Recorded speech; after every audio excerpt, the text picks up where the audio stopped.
What's up, tech enthusiasts? Do you want to know how to make your computer look like a hacker's lair? Today, I'm going to show you 2 commands that will make you feel like you're in a spy movie. First, let's just type color a command. With this command, you can give your command prompt a high-tech look that's perfect for any aspiring hacker.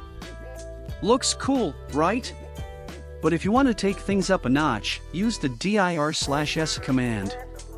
This powerful tool will give you a complete directory listing of all the files and folders on your computer, including hidden files.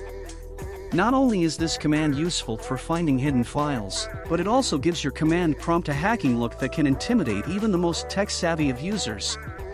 Imagine using this command to search for sensitive information on your target's computer. With this tool, you can navigate through files and folders like a true hacker.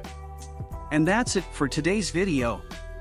2 simple commands that can make you look like a real hacker. Remember, the dir/s command is not just for searching hidden files. It's a powerful tool that can give your command prompt a hacking look and feel. Don't forget to subscribe to TechTalks for more awesome tech tips and tricks. Thanks for watching, and I'll catch you in the next one.